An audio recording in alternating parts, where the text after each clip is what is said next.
Her text came at 7:12 a.m. Cold, precise, void of humanity. I want a divorce.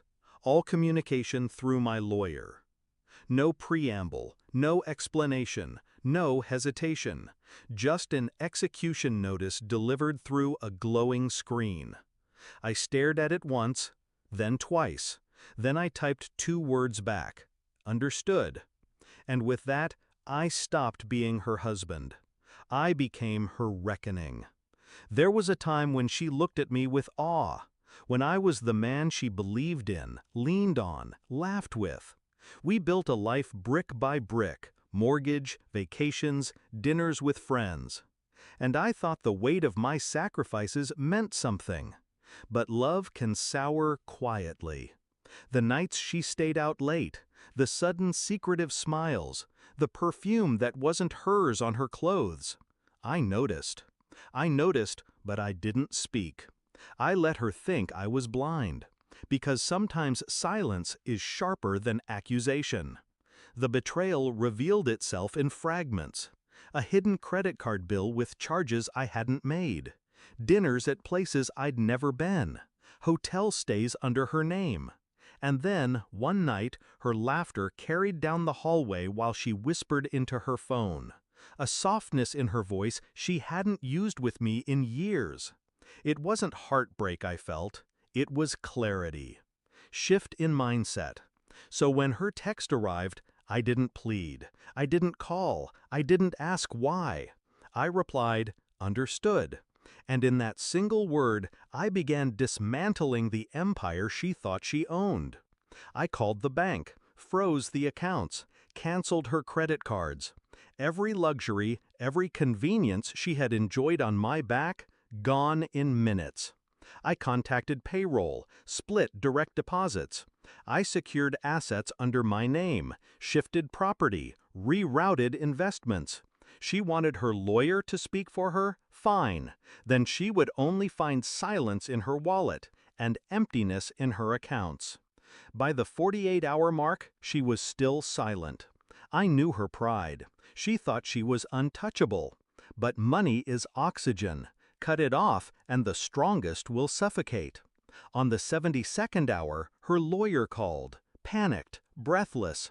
There seems to be an issue. Your wife can't access any funds. Her credit lines are frozen. She's very distressed. I let the silence hang. Then I said, tell her she wanted communication through you. Consider this my reply. And I hung up. That evening, she showed up at the house she had abandoned. Her hair unkempt, her confidence cracked. For the first time in years, she looked small. You can't do this, she hissed, but her voice trembled. I poured myself a drink, sat across from her, calm.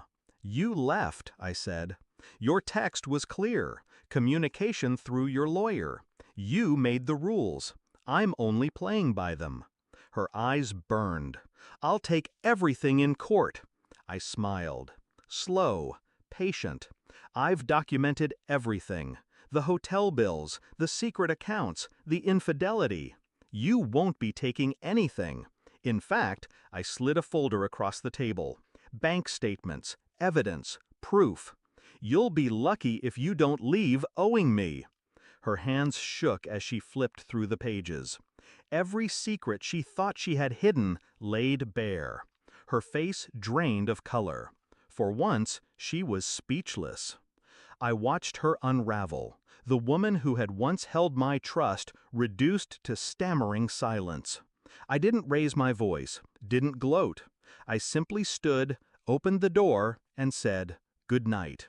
She left without another word. And in the quiet that followed, I felt no sorrow, no loss, only peace. Because she thought she could discard me like a broken toy. She thought betrayal came without consequence. But she forgot, I was the one who built the life she lived, and I was the one who could take it away. So when she texted me, "I want a divorce," what she really sent was an invitation to show her who I truly was. Not the husband, not the provider, but the man who could end her kingdom with 2 words. Understood.